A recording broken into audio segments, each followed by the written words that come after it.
Hi, welcome to GalaxyCon Live's GalaxyCon Talks Comics with me, Mike Broder, and Patty Hawkins. Hello, hello. How are you? I am good, boss. How you be today? I be good. We have two guests today that are working on a pretty amazing project after a very, very long absence. DREADSTAR, Jim Starlin's creation, is coming back, and our first guest today, let's bring on Jamison. She is the inker of the new DREADSTAR graphic novel. Hello. Hi, Jamie. Oh. Hi. And Jamie is broadcasting out of California at a Neil Adams comic shop, right? I am. And The Crusty Bunker. The Crusty Bunker. Mm-hmm. And if you hear some, somebody chatting beside her, that'll be Joel Adams, poking in every now and again. And Jamie, you're working with Jim on this project, and I've seen some pages, and it looks incredible. Thank you. And let's bring on Jim Starlin, creator of Thanos, Drax the Destroyer, Gamora, Shang-Chi, DREADSTAR, Breed, basically, and occasionally a killer of a Robin, but we may get into that later.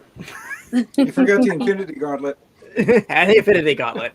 Listen, I will say this: I did dial to murder Jason Todd, and I don't regret my decision. Okay, well, there was only 72. You were separating him looking to die, so basically it was a statistical tie. So you pushed it over the edge there, Mike. Yeah, I would think I was like 13, and I had bloodlust in my heart. Well, there's still that urban legend that somebody set up some automatic machine to keep dialing in, but that's a mystery for another day. They must have had it on both sides then.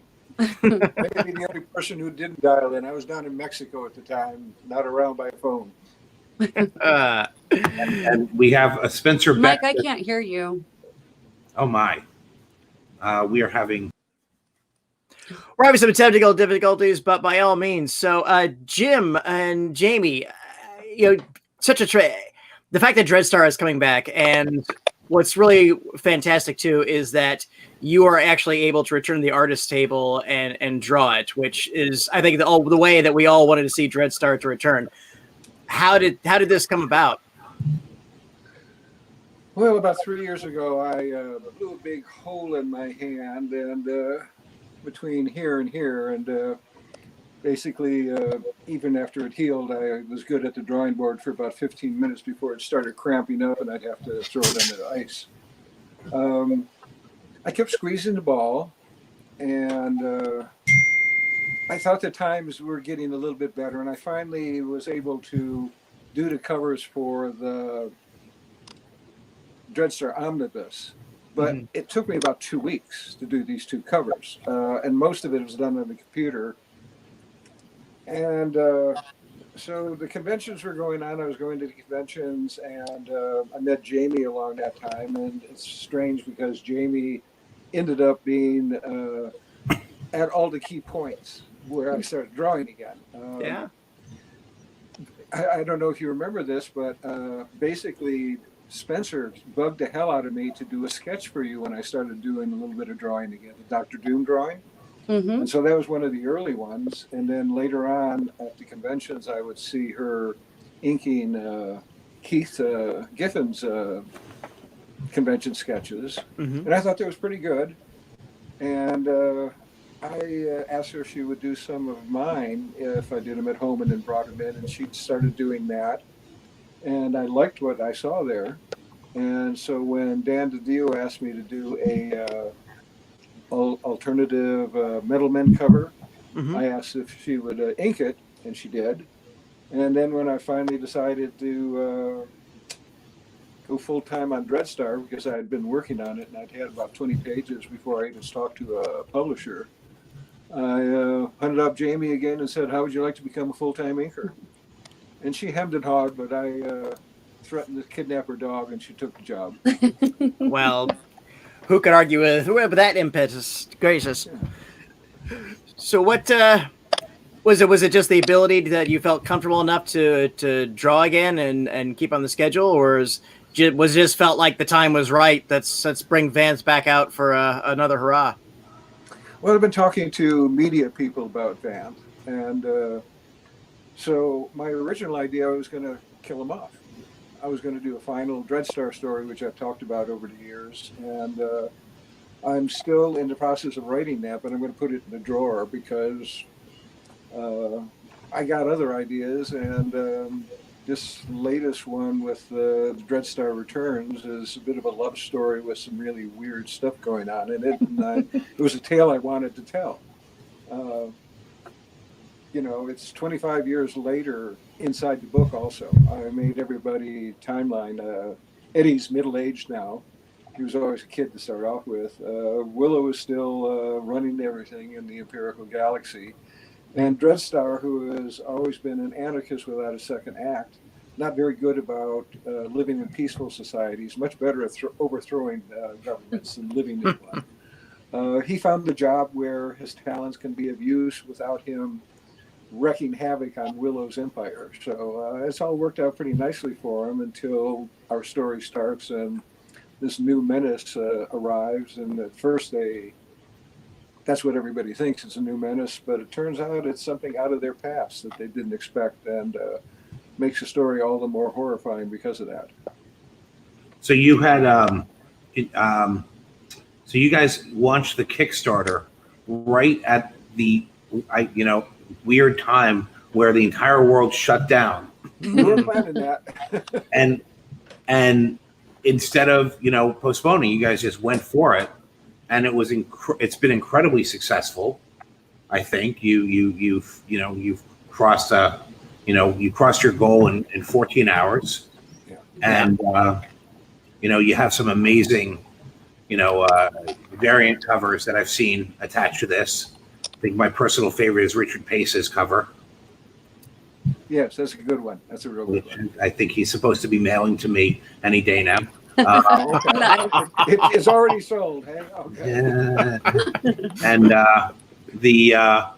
but it in this day, and during this stuff, you guys have been pretty successful, and so that's, I think, a testament to your fan base. It must be nice to be able to do things through Kickstarter and independently publish, rather than having to rely on the old traditional way of doing things. Well, I think everybody worked for Marvel and DC at the moment are unemployed, aren't they? I think they pretty well closed up shop.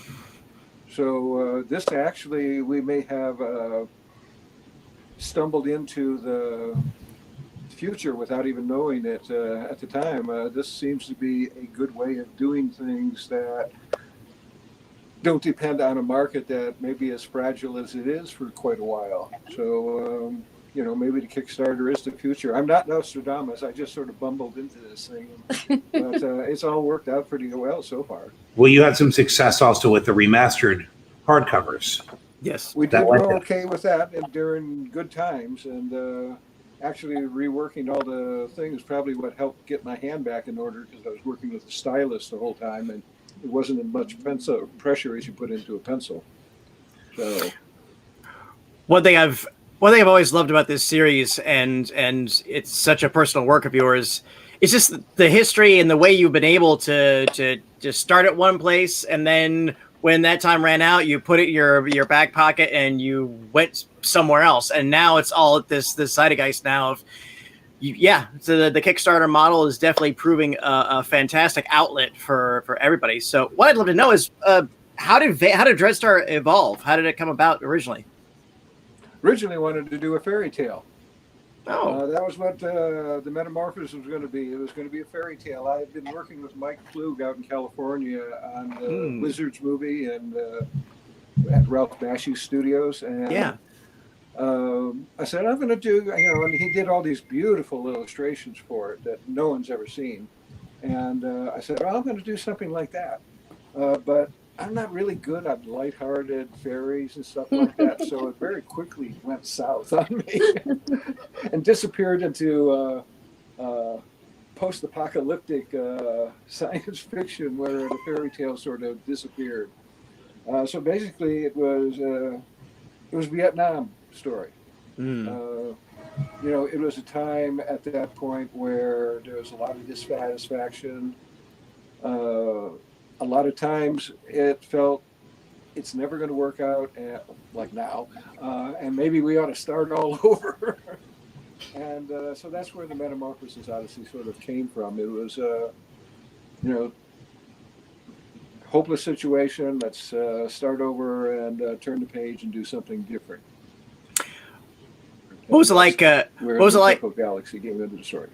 What was it like initially pitching it at Epic? It was sort of scattershot. At Epic originally, there was a guy named Rick Marshall. I think I have his name right. He was the original editor on it, and he didn't last long enough to get the book out for some reason. I don't know the whole story on that one. But then Archie came along, and Archie loved the story, so there wasn't any negotiations or anything. The only thing he did was he pushed me into going to the color in the third book because he didn't have enough color material. Right. And so that's when we did that Wizard of Oz thing, going from grade to color. So you jumped. You started with Epic Illustrated, then you went to Eclipse and you did the Price, then you came back and did the Marvel graphic novel, and then you jumped into the series with Epic. And then the first, and a reprint had slave labor, right. And now it Omnibus. Yeah. So how did that happen? Where you went from to Eclipse in between? The story had ended in the Metamorphosis Odyssey. It ended. Archie had enough material at that point where he wasn't really soliciting. I didn't feel like working for Marvel editorial. It was a strange time because the copyright law had changed, and I wasn't going to do any work for hire. So Eclipse went over there, but I went over to Eclipse rather. And Jan and Dean were really good to work with, but all independents have trouble with their cash flow. Right. It's the downside of the independents. You get complete freedom, but you may starve to death. They weren't as bad as some I've worked on, but it got me back over to Epic or Marvel. And Jim Shooter was the editor at the time, and they wanted me to kill off Captain Marvel. And so I said, okay, I'll do your first graphic novel if the third one is DREADSTAR, and I still get to keep the rights to it. So we negotiated that out, and that worked out how I ended up back at Marvel. Nice. Bizarre Adventures. So do you remember when you did the Death of Captain Marvel and you did the DREADSTAR graphic novel? Do you remember? Were you going to conventions at that time? Were you meeting with fans? What was the first convention you remember going to? Oh, the first one I went to was before I became a pro. Al Milgram hauled me off to one in Detroit that had Russ Heath as the guest. Oh. But until just recently, I never went to many conventions. I did about one a year. Once the movie started coming out, that changed. But, basically I was just sort of trying to avoid him as much as possible. It's true. Sorry, Mike. I know. I remember. Hang on. I remember going to see you. You were in a convention in Boston about 10 years ago. And it was like in a basement. And I remember going to see you and being like, hey, I got this show in Miami. And you're like, yeah, when is it? Oh, no, I'm on my boat. I had a boat, and during the summer, I didn't do any conventions or anything. I took my shoes off and then stayed on the boat all the time for 3 months. And I was like, I can't argue that. If you're on a boat, you're on a boat. You were supposed to be at my very first convention in 1981, 82-ish, a show that predated Mike's old show, OmniCon in South Florida. I remember you even did something in the little program guide, and then when I got there, it's like, oh yeah, he took ill, couldn't make it. So I was like, Don't remember to tell you. It's all good. It's always been, even though you were the lost Dutchman, and now we're here. So do you remember what What was the reaction when you killed Captain Marvel? Do you remember what the fan reaction was? What was that? Was that, you know, in the days before the internet? I guess all that we had were like the fanzines and the magazines talking about this stuff. Did a lot of people? Did you ruffle some feathers? I ruffled feathers before it even got printed. When I turned in, I threw out about 3 or 4 plots where he died heroically, and then I kicked in onto the cancer story, and I sent that in, and every assistant editor up at Marvel hated it. They all campaigned against doing it. Fortunately, Jim Shooter liked it, and so we ended up doing it. And turns out Jim was right. So it worked out pretty good for the first round. It's one of the few comic book deaths that is actually held. Yeah, Robin lasted for a while, but they brought him back. So I think he may be the only one that's held, except for Uncle Ben. You know, we always used to say Bucky, Uncle Ben, and Marvel are the 3, you know, that are never going to come back. And then, you know, isn't Bucky back now too? He's back now. Yeah. There's no. And Uncle Ben always pops up in dream sequences. That's allowed. Oh yeah, absolutely. And Death of Captain Marvel, yeah, I absolutely agree. They should have made the right call. I think the graphic novel format, experimental for it was is its time, gave you the ability to let that story really breathe, really get in some philosophical aspects to it, and yeah, it was a really sweet and emotional story that I think still holds up tremendously well today. And that format is a terrific format. I mean, that's what we're doing with DREADSTAR Returns. We're working on the graphic novel format. We're skipping the pamphlets entirely, which is a good thing and bad thing. We going along nicely on the pencils, but I lost my anchor there for a while to the coronavirus. We lost Jamie there for about a month and a half. Yeah. You know, that was a shock. But Jamie, are you back at the artist table again? I am. It's been the first couple of days to really try to get back into it. I tried to keep going when I first got sick. God knows I tried, but they reached a point where it was like, this is going to look insane if I even try to put my hand on. So, but I am back at it. So Those now, fine lines are hard to do when you have a coughing your lungs out, aren't you? and when you can't see, nobody talks about the impaired vision that comes along with it for some people. And it's really surreal when I was like trying to look at the older DREADSTAR to keep myself busy, the omnibuses, and I open it up and I'm trying to read and I was like, I can't see a single thing in this bubble. Like, just can't see it. Like, you just can't focus. So you definitely don't want somebody that can't focus to be putting lines down on pencils. No. But she's back to it. I think you started yesterday again, didn't you? Yesterday was my first official day back, trying to throw myself back in. And today I'm at the comic book store and working today. So I'm going to start cracking cracking the whip now. don't let him fool you. He's been trying to crack that whip the whole time. Like, you must be getting better now, right? See, I only take breaks from the penciling to do the coloring, and I can't do the coloring until she does the inking. So I've been really on her back. Which I also wanted to help color, but now if I'm so far behind, unless I start catching up to him, it's going to be the thing that keeps you busy. Well, there's always the next one. Yes, exactly. And the guidebook. You've got a guidebook coming out, which is like a who's who kind of official handbook of the DREADSTAR universe thing. Yeah, that's going to be mostly Bob Greenberger's job.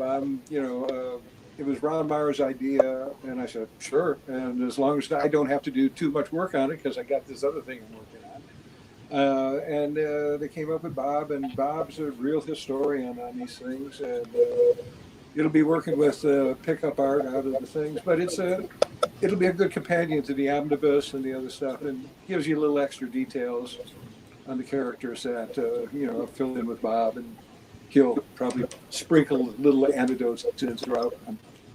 We'll see. I haven't seen anything of it yet. You mentioned that you went to a show with Al Milgrom to go see Russ Heath. Were you and Al buddies before you both became pros? Oh yeah, we were in high school together.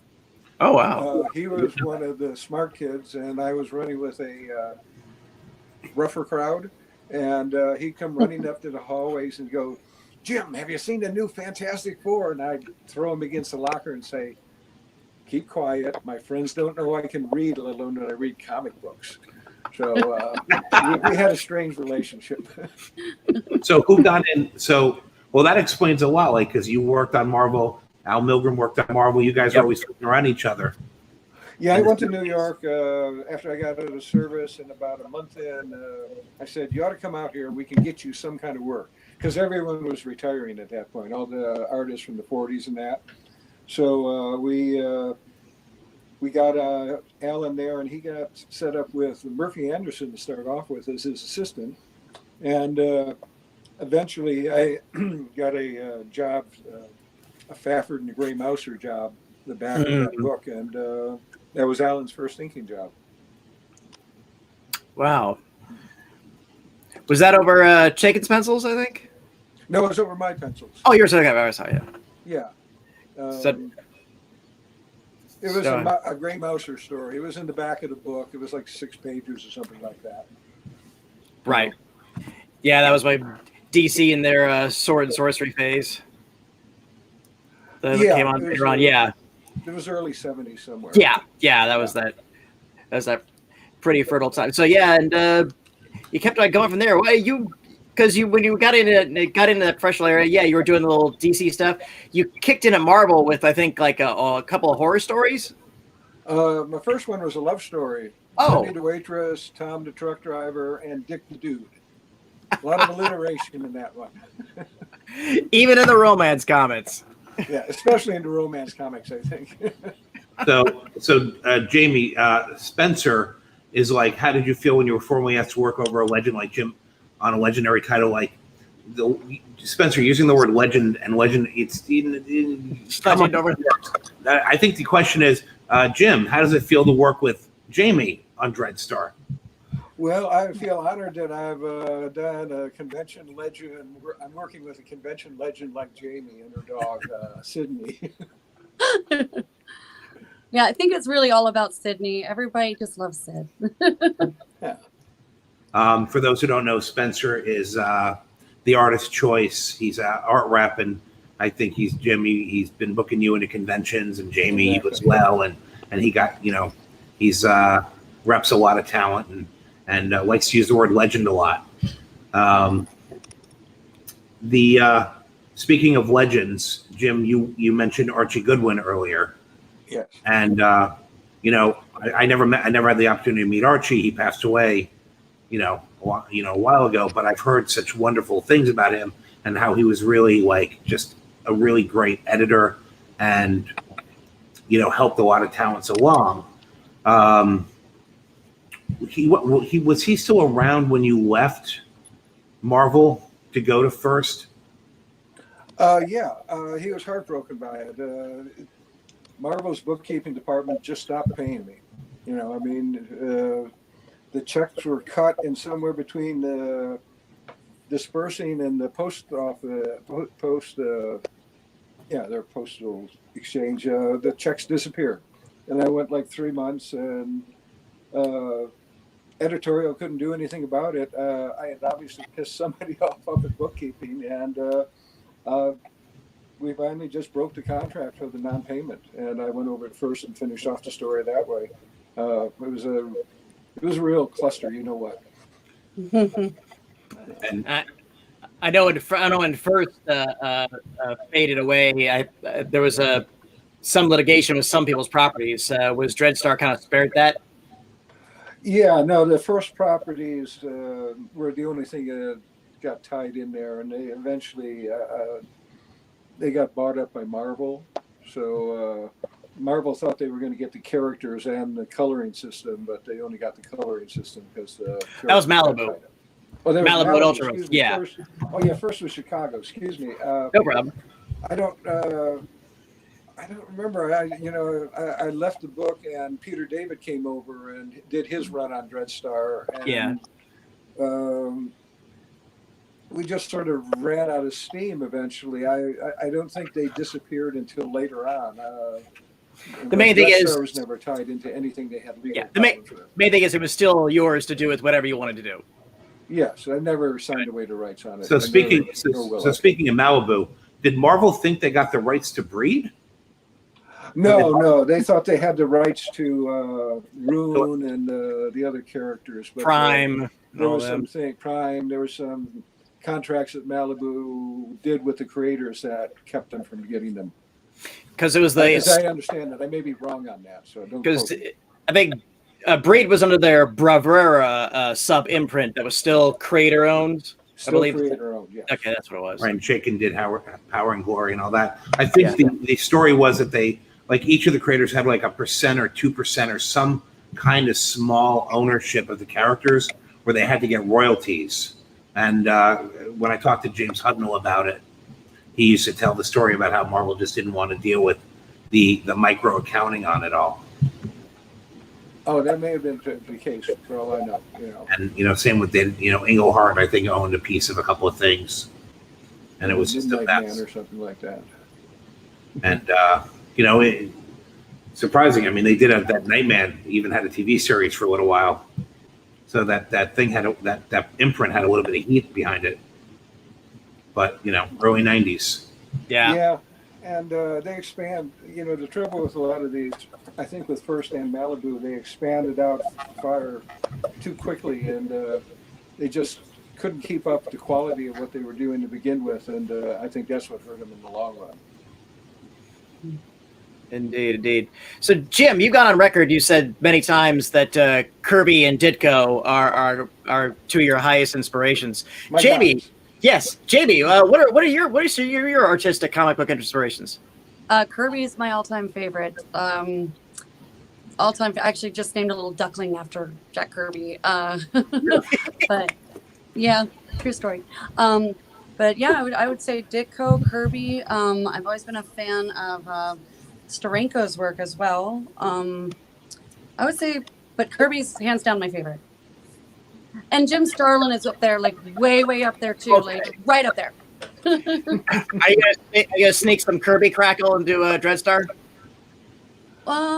This time around, there's no cigar chomping characters. No, I'm sticking pretty much with the original cast, but I got to jump in where she talked about the ducklings. When Jamie was going through the virus, part of it was hallucinations. And delusion. And illusions, and we'd talk on the phone, and she'd tell me the aliens that were coming for her cat and stuff like that. But okay, Victor might be a Freuchen. I'm not kidding.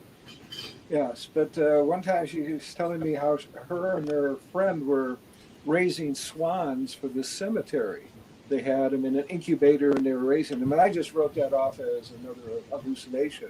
Mm-hmm. Imagine my surprise when I found out weeks later that was real. They just hatched. Yes. The one that had the toughest time was Kirby. Yeah. I thought we were thinking it'd be nice to bring some life to a really kind of dead place. So, bring some happiness. I got a picture of a little duckling with a little stogie in its mouth. Pretty much. But Jim really did think that was part of the hallucinations. And yeah, I was actually on the phone with Spencer when the ship landed to come get my cat. And I was like, I have to go now. The aliens have just landed to get Victor. And he was like, okay. Yeah. Mike, for Christmas, I want a Kirby the hatchling sketch by Jim with inks by Jamie. Thank you. You can make that happen. So, what's next after DREADSTAR? Another DREADSTAR, I think. Yeah. This is a lead into a bigger story. This is basically 100 pages to introduce a character who will never actually appear in the book. So I'm trying something a little different here, but you'll see him on the next book. So you hear that, Jamie? Job security. Yes. I like to think so. And Jamie and I are actually working on another project too, which is down the line stuff that we'll talk about at another date. Sure. Yeah. We look forward to having you on to talk about that. Yeah. That one will be a little different. Actually, a lot different. A lot different. Yes. As long as there's somebody chomping a cigar, be it Skeevo or Pip the Troll or. Well, actually, it's going to be my first solo female character. Oh. Yeah. So we'll see how that goes. You haven't done a solo female book? No, I've done Gamora and Moondragon, but they were always supporting characters. I've never created a character that was just a standalone female character. So yeah, but I had some ideas and talked with Jamie about it, and we're co-writing it. I think you've created more female characters than most anybody else. I mean, between Moondragon and Willow, strong protagonist. Gamora, you've got a good track record there. Well, maybe the next one will work out well too. Then. Well, we hope so. That's one thing I've always admired about your work. You came onto a character that was just a character, and when you left, they had a tremendous plethora of a supporting cast. I mean, Adam Warlock, and by the time you leave with Pip and Gamora and Evolution of Thanos and everything else, and same thing with DREADSTAR, you come on into a book and you always left it incredibly more fertile than when you got there. Well, it gets boring drawing the same character over again. That too. And Warlock was really good about sitting on some spire or rock in the middle of outer space and doing a little soliloquy of some kind or another. It's much more fun writing if they have somebody to bounce off of, and that was basically what Pip was about. Yeah. And Gamora was thrown in there because I suddenly realized I had a sausage fest going on there in Warlock, and I needed a nice little female touch coming in. You had a run with DC in the 80s when you left Marvel, and you worked on Heroes for Hope. With yes, Bernie Wrightson and I organized that, and another one over at Marvel. So tell me a little bit about that, about what you did there and what you did at Marvel, and how that all came together working with Bernie on that. Well, the Ethiopian famine was going on to start off with, and there had been other people, a lot of pop stars had gotten together to sing a song that they were donating the things to, and I thought, well, there's thousands of people, hundreds of people dying over there of starvation. There ought to be something that we could do. And so I believe I did it at first at Marvel with Bernie, and Bernie came along, and we worked it out with Ann Nesenti, and we started talking to different organizations who were going to donate the money to, and we got the printers to kick in their money. So by the time we ended up, at the end, we'd raised over $100,000, and we were trying to figure out where to send it. And this was very strange because one of the places we ended up going with the Quakers, but one of the places we went to was Oxfam. And I don't know who decided to look over this, but they turned us down. They said they didn't want anything to do with this. They looked at the book and they said, this is racist. This is homophobic. Oh God! Yeah, and there's there's one page in particular. The black people on it they're cartoons, and we're going, well, that was drawn by Dennis Cowan. He's a black guy on himself. Yeah. So we had a really strange time with Oxfam, but that went along. And then over at DC, it was pretty much like herding cats again. You try and get any 20 writers and 20 artists to do something in unison, it gets a little strange. But it was fun, and I think we did some good out of it. Well, it's pretty amazing. You had Stephen King, George R. R. Martin, Alan Moore worked on that Marvel one, Harlan Ellison, you had Frank Miller. I mean, those were big books back then. Yeah. And, that was a tremendous undertaking. Yeah, and it got hard. At one point, I won't name the name of the writer. He had been on some show with Cyndi Lauper, and she said all this stuff was just ego. And so he started lobbying the other writers not to be involved in it. And, I had to get on the phone and say, this is not ego. People are dying. Let's do something. And this guy eventually disappeared, so that was cool. Jesus. Yeah. Ooh, you did some really fantastic collaborations with Bernie. And what I loved about them was that Bernie, when you think of Bernie Wrightson, people think, you know, the horror stuff, his version of Frankenstein, which is still unapparelled. But you did some really fun comic stuff with him in terms of like Batman the Cult, and you did one of my all-time favorite graphic novels with him, Hulk and the Thing, The Big Change, which I think is still incredibly a funny, really hysterical piece of work, and I really still enjoy that to this day. What, how did that one come about? Well, Bernie was a neighbor.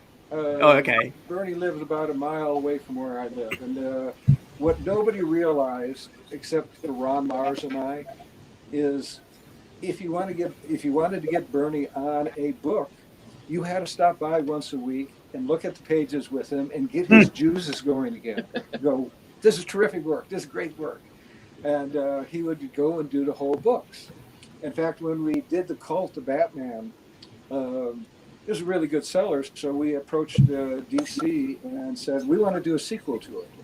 And they said, well, that's fine. We'll do that down the line. But right now we want Bernie to do a story with Len Wein, a new Swamp Thing story, a new Swamp Thing graphic novel. And, you know, I told Paul, you know, that's never going to work because Len's out in California and Bernie's here in New York. It's never going to work. And he said, no, we're doing it. We're doing it. They just wouldn't listen to me. And so they got 10 pages and Bernie quit. And we took the Batman story that we were going to do as a sequel to the Cult. We took it over to Marvel and did it as the Punisher POV. That's right. Yeah. Nice. And you and Bernie did the Weird. Yeah. And we did the Weird. That was one of my favorite things to work on. You know. I was very glad you were able to bring him back several years ago when you went back to DC doing the cosmic stuff. That would probably be the last time you see him. I don't think they like him up in DC. Jamie, did you ever meet Bernie in the 90s when we had him? We used to bring Bernie down. I worked with these guys who owned a comic shop called Tropic down in Fort Lauderdale in Florida, and they used to bring Bernie down like all the time because one of the owners was a huge Bernie Wrightson fan and just must have brought him down 10 times in like 4 years to do signings and just hang out. And just, it became like Bernie Wrightson was like the unofficial mascot of the store. And sadly, unless you had taken me, I would not have gotten there. So no, I did not get to meet Bernie. That sucks. I know. He was really one of the nicest guys. And I've heard many great stories about him, and I know lots of people that have had many stories to tell me about him, and he seems like he would have been a lot of fun. and I seem to remember, as Jim said, that he really liked people to tell him how great his stuff was to get him going. Yeah, he needed the juicing, you know, and that was the trick. I think Steve Niles figured that out later on, and when they were down in Austin, Texas together, but. If you didn't live near Bernie, you weren't going to get anything out of him. Wow. Got that on through. So, Jamie, what's your inking style? Because nowadays, it sounds like you're doing some very traditional hand stuff, but nowadays, of course, a lot of people are also doing it on computer. They're doing a half and a half method. How would you classify yours? No, I'm doing everything by hand, and then I will clean it up with like a Cintiq or like the computer, but everything is inked by hand. The pages are definitely hand done. Nice. It's not the same effect on the computer, in my opinion. I mean, they still look great with a computer, but it's not like if you're going to go for traditional DREADSTAR, it should be done by hand. And actually, a little organic quality to it. I like that was the exact word I was going for. Are you working off of original pencils, or are you working off of blue lines? I make blue lines because it's nice to have them, but no, I'm gonna keep it real with Jim. Nice. So it's on the pencils, which was a little intimidating to start.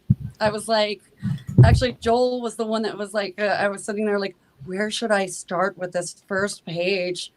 Just put down your first line. Just put down your first line. The same thing Neil would say. Put down your first line. And once you get into it, it's just like you lose yourself in the art. So. No, but it sounds like Joel was your therapist for those first few pages, from what you tell me. Well, yeah, I mean, it was a little intimidating, DREADSTAR coming back and just a little, but I mean, it's also awesome and it's a lot of fun. And I got to work like in a comic book store if I wanted to. So yeah, no, I mean, it's the stuff that we've seen on the Kickstarter page looks great. I mean, it looks like DREADSTAR. It just looks it looks like DREADSTAR. It smells like DREADSTAR. It tastes like DREADSTAR. It must be DREADSTAR. Yeah, and that was what we were going for, trying to keep it DREADSTAR with a couple updates. But and she gets better as she goes along through the book too. Cool. Yeah, it's true. You can see a marked improvement in the later pages after, say, 10 or so, something like that. You started feeling comfortable. You know. Not that the first 10 pages look bad. No, but by the time we have that shot of Vance holding that head up, you're really comfortable at that point. That's like about page 12 or something like that. That's page 22 or 19. No, that's the head on the pole you're thinking of. I'm talking about the double page spread where he's got it's inside the preview. So it's like spoiler. No, that's the preview.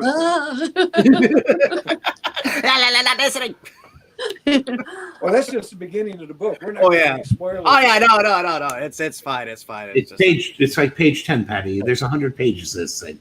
Okay.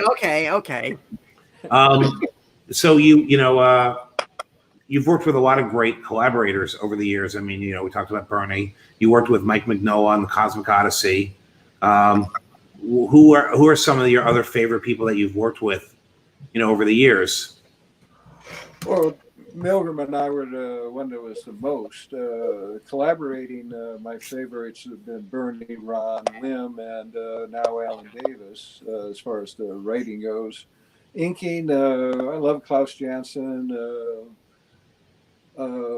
Jack Abel gave me a nice one-shot thing. I've worked with a lot of good people. I got to say, Jamie's got the best legs of any inker I ever worked with. So. Really? Better than Klaus? I mean... Better than Milgram's. Al's a handsome devil, though. Yeah. And he did have the hair back in the old days. Yeah. Yes, he did. Yeah, his legs and his hair both disappeared after a while. I only knew him from his caricatures in Marvel Fanfare, so he was already losing it back then. Yeah. And he was so skinny in that, too. No matter what weight he was putting on. Editorial Al was always skinny as a rail. Probably no time to eat. And you did a little work for him in Marvel Fanfare. You did that really great, it was a 2 or a 3-parter with Doctor Strange, Hulk, and the Thing. Yeah, that was, it was kind of your homage to Ditko, wasn't it? Well, a bit in Kirby. One of my favorite books was, Jack and Stan's first Thing Hulk battle. And I've gone and revisited that a couple of times just because I enjoy those two big powerhouses slamming into each other. And they both actually have revisited about 3 times, haven't I? Now that I think about it, with Bernie's big change and all that. Yeah. But they're a fun combination, especially if you get the stupid Hulk, which I always enjoyed the most. No. I actually wrote a song for the Hulk, so I'm all for your Hulk story. You wrote a Hulk song. I wrote an entire song about the Hulk, and can you sing us a refrain? No, because I was very young when I did it, and it's recorded somewhere though. But it was all about don't make him angry, and the gamma rays, the whole thing. It was my contribution to the Hulk at the time. I think I was 19. I think that I think we need to hear this at some point. Not today. I want you to get well. Want you to get well, but get those lungs going. That's the next ominous Kickstarter. You make that a stretch goal? Patty, sings the Marvel Universe. We've got to make a those double albums. We'll have Jamie's Hulk song on one side, and then we'll have the Hulk 67 cartoon. Dr. Banner belted by gamma rays. Yeah. Yes. Yeah. Turns into the Hulk, ain't he unglamorous? Glamorous, yes. That's my favorite line. So we do have a question from the chat room. One of our audience wants to know, what was it like working on the entire Infinity Gauntlet series? It was fun, and it was also it was strange because Marvel had just been bought by a group called the Perlman Group, and they wanted to squeeze every cent they could out of the readership. That was a time when every X-Men had its own miniseries, at least at one point. Yeah. And so when I got onto the Surfer and it started selling, they said, we want more of this. Let's do some kind of special project off from this. And that's where the Thanos quest came in. And I figured I was going to go right back into taking the story back into Silver Surfer directly after that. But advanced sales came in, and right away they wanted something big again. And so, I was planning on bringing in a lot of the Marvel superheroes into the Silver Surfer book for this final battle. And so that became the project. And the strange thing was that they had done something called Secret Wars before, and there was still a lot of really bad ill feeling about the project because it didn't work out as well. And so a lot of people didn't want to have anything to do with the Infinity Gauntlet, especially the editor of the X-Men. He wouldn't let us use any X-Men. We weren't going to get anybody. And finally, Tom DeFalco talked him into letting me have two X-Men, and we chose Wolverine and a Cyclops. Yeah, it was Cyclops. Yeah, Cyclops. And plus they said, well, if you want to cross over and do a crossover in your own book, you can do that. And a few other people did that. And then the Gauntlet sold really well, and the books that crossed over sold really well. And where in the first Gauntlet series, I had to go begging for characters. When we got to the Infinity War, everybody wanted their characters in there, and they wanted the crossovers, and they were introducing characters that I had no idea who they were, like Sleepwalker. Yeah. Does anybody remember Sleepwalker out there? Basically, they sent me Xeroxes because his book hadn't even come out yet, and said, this is what he looks like, do something with him. And so I had him walk by in the background of one panel, and that was his entire time inside the Infinity War. Success breeds friends and numerous comic book guest stars. There was a rumor that DeFalco once said that Sleepwalker was Sandman done the Marvel way. Never read Sleepwalker, so I couldn't tell you. The Xerox is as far as I got. I was kind of busy. I don't think it lasted long enough for me to ever get my interest latched onto it. My favorite of the whole Infinity Thanos, Thanos Quest is still my favorite out of the whole series, just because it really got inside Thanos' head for really a lot of ways for the first time, seeing his methodology, seeing he had the physicality, but way more of the planner and the schemer. He really was he had the elegance to him. And the scene with the gardener where he's like, I don't want to hurt you. I just want the gem, and I really appreciate what you've done, but they've got to go at it anyway. So a very touching scene. And Ron knocked it out of the park art-wise. Oh yeah, especially those last few pages where after he gets the gem, because I just put down some kind of manifestation, in the script, and he just went wild, and all of that is right out of his imagination. All those figures in the background and maddening. And a couple of years ago, you did your final word on that stuff when you did those graphic novels. The Infinity ending was the last one, yeah. Yeah, when you did the stuff with Thanos and Star Fox. Yeah, I never done all that much with Eros, and I figured this was a good chance to make him finally interesting. I mean, they had the thing where he was a sexual predator, which I found kind of fascinating. But, I was able to expand him out, and I thought by the time I got done with him, he was a much more interesting character than he ever had been at that point. I agree. Yeah, and him and Pip the Troll made a great team. Well, that's absolutely true. Here was the brother of this tremendous villain, but he incredibly underutilized. But again, I never knew what to do with him in the early days. He just got lost in the mix. Yeah, but again, just you found a purpose to him. But if anybody wants to pick up where you left off, he's fertile again. I think I think Milgram and who was writing Avengers back then really Stern. did Roger Stern and Al Milgram really did the most with Eros in the Avengers in the 80s. That's kind of where he found his way. Yeah. Before he became the sexual predator. Well, I think he always was a sexual predator. We just weren't writing him as such. Right, before there was, before he got Me Too'd. Yeah. Yeah, because he was, even in the early pages of Captain Marvel, there's a scene where he's in bed with several people. So, he's just, a little sexually active. What can I say? Well, he's called Eros for a reason, and those strange powers of persuasion. So Jim, it seems like is this exactly what you want to work on right now? The more DREADSTAR. Is there say another maybe dream project on DREADSTAR related that you'd love to tackle? Well, like I mentioned earlier, Jamie and I are co-writing something that another artist is going to draw.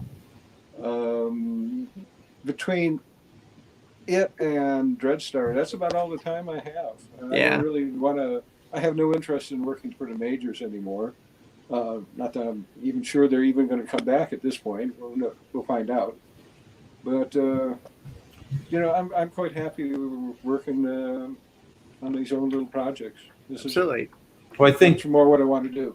I think DC has a plan. They're putting stuff out there. They started, they broke the distribution, wall, and they've got 2 new distributors helping them get books into stores. Oh, really? Okay, yeah. I didn't hear about this. DC went to the 2 biggest direct market mail order companies, DCBS and Midtown Comics out of New York, and they started their own distribution companies, and now they're distributing DC's books to anybody who wants them right now. Diamond still hasn't started operation again, but you've got these 2, we'll call them micro distributors that are getting the books out. Midtown Comics. That was one of my shops in New York. That's very exciting. I didn't know that either. So a new books shipped, I think, last week and this week, and then Diamond is saying they're going to start shipping, later in the month. But DC books are flowing. Marvel has not started flowing yet. They just came out yesterday or the day before saying they'll start getting books back out on the 27th. So things are moving. How many stores survive all this is a whole nother issue. Yeah, that's the tough part. And the problem that we have now is, I think there is no more, newsstand. There's no other outlets to get comics other than, in the direct market stores, comic shops, or online.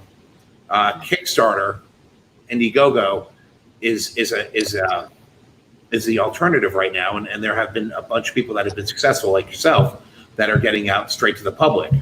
But as far as stores go, who comes back, how many survive, having been closed for 2 months, that's a whole other issue. But DC has done everything humanly possible to get books out.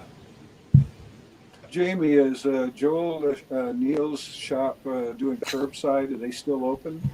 They are doing curbside. People can call in their orders, and the beautiful staff here. It's a big store with like a very small amount of workers will be wearing their masks and gloves and drop the bag off, and it's paid for I guess with a card beforehand. So they're trying to get everybody their books and everything, and they're doing what they can to get people their orders. And proud of Neil and Joel and the staff here, because it's the one store I know that is doing it. I don't know what other stores are doing, as I've just left the world and saw it yesterday for the first time in like 7 weeks. So a lot of retailers that I know are having a lot of success with either mail order or curbside pickup.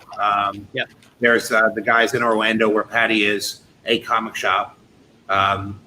Aaron has been getting on, the internet like pretty much every day and doing the show and just being like, I got this to sell. I got this to sell. I'll sell it to you.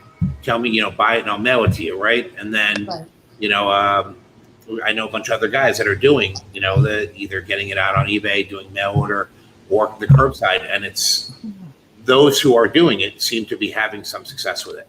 Well, That's encouraging. That's very Neil's encouraging. I've been so busy working, I haven't been keeping track of anything. Yeah. Well, Neil's been doing also, he has live auctions.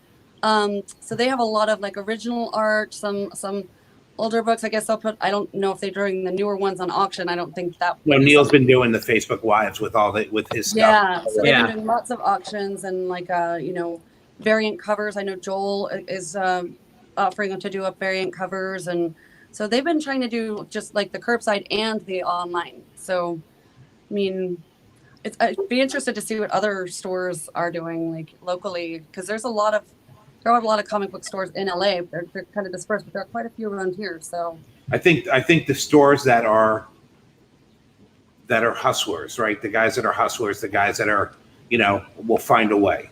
I think Right. that there's a lot of,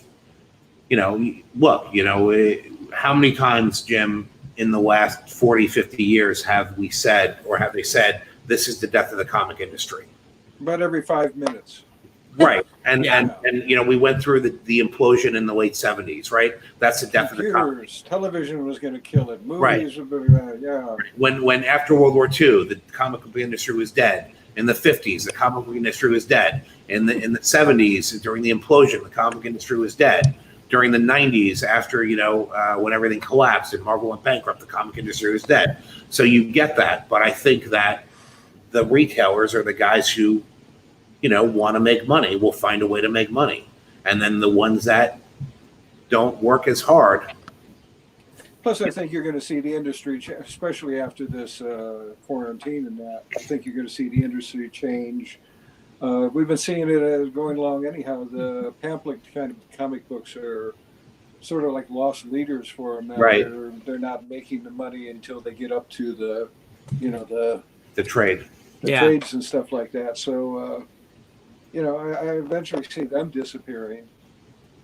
Which is too bad because I enjoyed folding them up in my back pocket when I was a kid and heading off to school with one. But it's tough now. When you were a kid, those comics were 15 cents, right? They were a dime. A dime. Yeah. I'm really old. I'm trying not to age you. When Jamie was a kid, those books were $1.50, right, Jamie? about that, yeah. They were $1.50, right? I had $2 maybe, but yeah, something right. like that. I had 50. My comics started at 35 cents, right? I remember 30 cents, 35 cents. I remember they put it up to 12 cents. For about 3 or 4 months, they were 12 cents. But now they're $4 or $5. So at $4 or $5 for a floppy, it's not the disposable product that it used to be. So it takes just the computer printing alone is a step forward that kicked up the price on it. Right, and so one of the great things about the Kickstarters and the Indiegogo stuff is that as a creator, if you have an audience, you can produce your thing, you can make a little bit of money, and you can use that and you can keep going and get it out to your audience, and it's a way, right? Like that didn't exist in the past, but at $4 or $5 a floppy, that model isn't going to hold up. Yeah, No, I do feel like people eventually the digital will probably be the initial format, and if it's successful enough, it will go into a trade. Sure. yeah. I feel like people love having their copies like of the actual comic, and some people collect the variant cover. Some people are so adamant about having it. I don't know that it'll be like the biggest way, but I don't see them completely going away because it is part of the allure is having that. And like I think, Jamie, the biggest issue is, though, you're in the comic store. What's the average age of the customer coming into that store? I've seen it run the gamut in this store because this is in Burbank, so there's a lot of younger youths, but there are people that are much older that are looking for specific things. So, I mean, because they've got old and new stuff here, I guess I've seen a lot, but I would say most younger people probably geared towards the online or the digital or manga or manga and the Reina Tagelmeyer stuff. anime, the Hard goods. there's a lot of pops. Looking at the biggest pop I've ever seen, without meaning Thanos, that. But you're not seeing a lot of 12-year-olds coming in buying Spider-Man. Not so much. But And again, so I don't really pay attention to who's buying stuff in the store because I'm too busy inking that guy. So I think the So you got younger a space audience, in the back room. Yeah, I use Neil's studio. and Joel, unlocks the chains every now and again to let you away from the drawing table. Actually, usually it's me that has to be like, oh my God, we haven't like gotten up to walk around. Got to stretch every once in a while. I think Sydney is the one to get you to take a break, doesn't she? Yeah, having my dog with me all the time, like, we take walks around the block and, she is the mascot for the store these days. Well, maybe not the last 6 or 7 weeks, but before that. Is she there? She's here. Sid. Let's see. Sydney. I hear taps.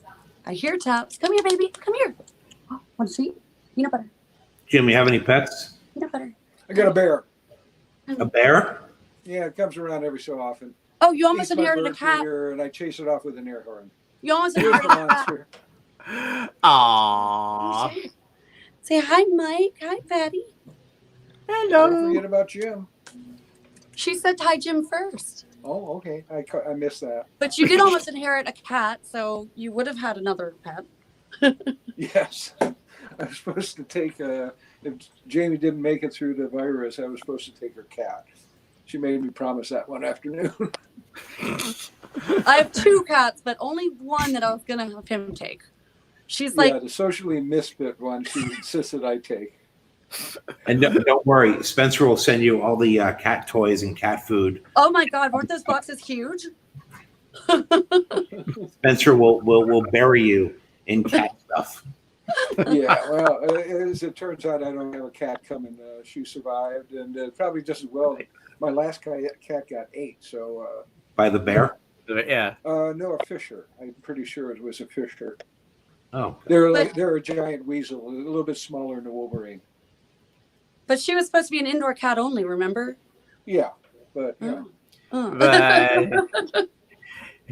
indoor cats don't want to be indoor. She actually came from outdoors, and she has never tried to actually get out since she gets all the good foods and stuff. Like, she got out once, and then at dinner time, she was at my back door, and she was ready to come back in, and she's never tried to get out since. So, yeah, she's quite large, though. She probably could use the exercise. So Jim, I have one last thing I want to ask you about. Okay. Probably something nobody's asked you about in 30 years. You did a book for DC called Gilgamesh 2. Yes. Which was, I kept trying to get DC to reprint that sometime. I'd love to have that as a big volume. it was a great book. So Yeah. how did that come along? Because it was such a weird thing for, I guess, DC to publish at the time. Well, when I first got into the business, you'd go to cocktail parties, and the subject would always come up. Seeing that Conan was so popular, they wanted to do a Gilgamesh comic, because it's this epic poem and that. And I didn't know anything about it. I just nod my head and actually didn't read it until just before I did Gilgamesh too.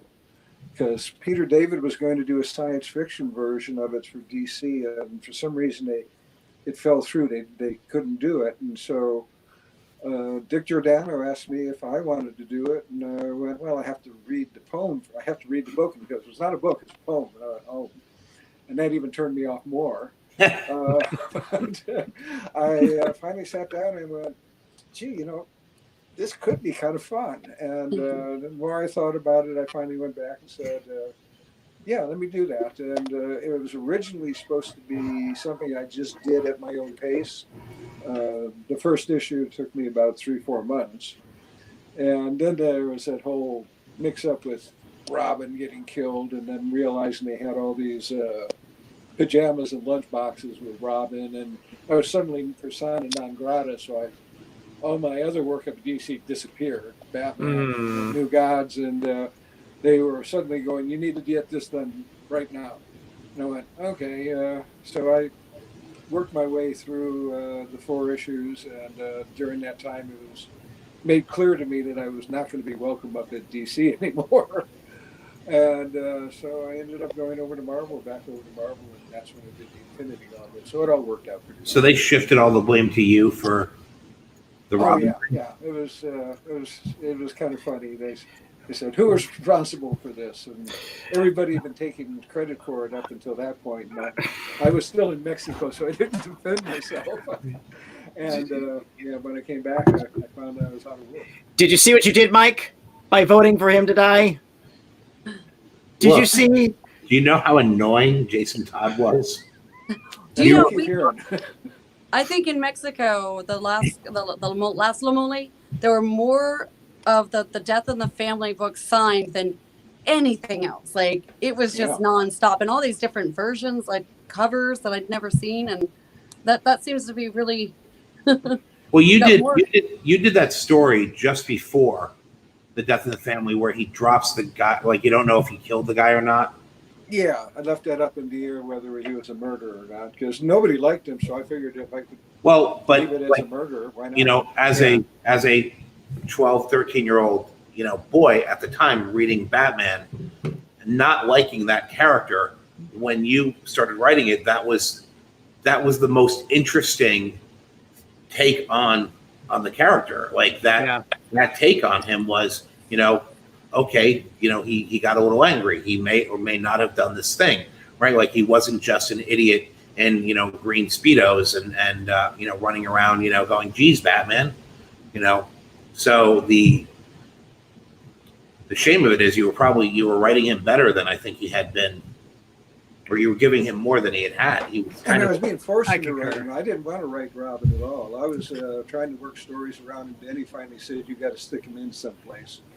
And so I think I did it 2 in the regular book, and he worked out pretty well in the cult because Batman needed somebody to bounce ideas off of and that. But I had no idea who Jason Todd was. I'd never read any of those things, and I was just taking what Denny would tell me about the character, that nobody liked him. So I figured I had free reign to do whatever I wanted with him. And then Denny came up with the idea of the call-in.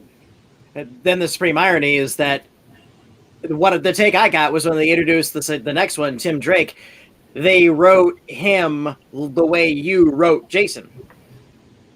Oh, really? Okay. Didn't know that. Yeah, I just always thought the idea of Robin was ridiculous to begin with. If you're going out and fighting crime in a black and gray outfit, and you bring along a kid and you put it in primary colors, you might as well add him carrying a sign just saying, shoot the kid. It goes beyond child endangerment. It's just plain abuse. I think it's funny to look back at the really old Batmans where Batman and Robin are sharing a bed. And it's like, well, we should get up and start fighting crime.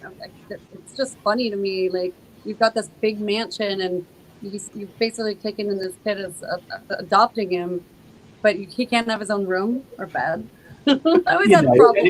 That panel was used by Frederick Wortham in Seduction of the Innocent. When he was calling him again, he was like, "Look at this! See, they're in a bed together. The comics books is bad." So it was a little odd. I mean. And I've always agreed with what Jim just said about the primary colors. Yeah, you might as well put a target on his head. But I guess it was supposed to distract the bad guys when Batman was doing his thing. That's the only thing that makes sense. Otherwise, he's just a target. Oh, so I'll ask you. I got one last thing. I lied. Gilgamesh 2 wasn't it. So DREADSTAR. You start in the Metamorphosis Odyssey where he's, Vanth is. It's kind of it's very gray tones with him. When you shift into DREADSTAR, it becomes the blue color, which is a little bit more heroic, a little bit more superhero-y. And then, somewhere along the lines, you just go full on spandex. Which it was doing a monthly book, trying to keep it where I could keep. Well, it was every 6 weeks actually, but I was inking it and. Wanted to do it much more superhero-like, and I always like to experiment. That whole point where he goes spandex and learns to fly and stuff like that was a spell that I always figured was a spell. I would come back to the sword in that. But then I got the cop idea, and I went with that for a bit. But he's back in more or less his original outfit now. A few variations just to make it think that he's changed clothes somewhere in the last 25 years. It's more of a gray color now again. The blue was for the comics and what we had as printing at that point. We had, I think, 72 colors we could choose from. Now we have unlimited number. Does that answer it? That's it. It was. I always, when I was reading those, and even recently when I reread the hardcovers, it's just it's a tonal shift into that superhero look. But you were, like you said, you're experimenting with it. Yeah, I figured it was mine. I could play with it and do what I wanted. I'm the most self-indulgent artist I know. Proud of it. You've earned it, sir, and it's absolutely paid off because Mike and I have been fans of yours for as long as we've been alive and been in the comics. And I believe Jamie as well. Mike and I have known each other a very, very long time, and we used to nerd out at a little coffee shop, and we talked about. We were definitely the comic book nerds. Jamie, I have bumped into you at shows, and I'm looking forward through this project to becoming a fan of you and your work in the comic medium. And I'm really looking forward to see this collaboration you guys are doing. Yeah. And again, that the work looks great. Jim, I used to bring the Epic Illustrateds to middle school, and I met my lifelong best friend in detention in middle school, John Brown. Patty knows John. We bonded over those original Epic Illustrateds. Those are strange ones to start a friendship over. Look, he borrowed them from me. They were great magazines. They were really cool books. I mean, it was different than the usual superhero tights comic book stuff. And there was a bit of nudity for you teenagers too. Yes, there was a bit of nudity. Yes, and don't think that was lost on us. No, I didn't think so. You're right, Jim. In high school, you should become buddies with somebody by pretending not to be a comic book nerd when he tells you about the latest Fantastic Four. It's like, oh yeah, don't tell me about my friends. Like you and Al. Yeah, my nudity in comic books and when I was a kid involved tracing paper and taking the clothes off Betty and Veronica and the Archie comics. Those we hid up in the attic in the rafters inside the garage.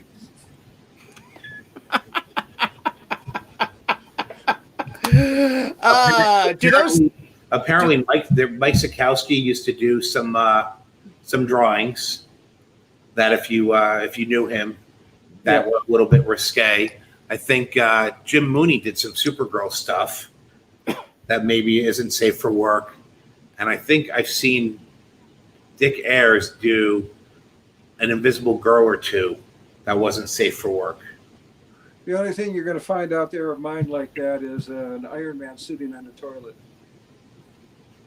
You have to imagine that. Yeah. I just did. That's an image that might be there for a while. his little red shorts down around his ankles. That's an interesting one. So, all right. On that note, with the Iron Man and the in the time machine, we're gonna call it. Patty, you have anything else? I just want to say thank you both for joining us so much. Jamie, we're so glad that you are in better health now, and again, just looking forward to seeing what this Kickstarter brings. And I'm very intrigued at this new female protagonist that you're cooking up. So absolutely, please keep in touch and come back anytime you all want to talk about anything else you got in the pipeline. And now, Jamie, get to work inking. Yeah, this is what I heard the whole time. You need to get better so you can get back to work. All right. Thanks, guys, and we'll see you backstage in a minute. Producer Mike, if you could get us out of here. Thank you, everybody, for watching. Tune on in. Head up to Galaxy.com. You'll see our full schedule of all our online programming. Mike and I will be back with GalaxyCon Talks Comics. We have our virtual hangouts coming out this weekend. We have the cast members from The Nightmare Before Christmas, and that's going to be a lot of fun. And we got some other stuff in the way as well. Mike, boss. And next Tuesday, we have Jim Shooter. And Jim Shooter right here, the man who authorized, the death of Captain Marvel, despite the protests of all those underneath him. We're gonna get his side of that story, definitely. Thanks everybody for tuning in. Take care.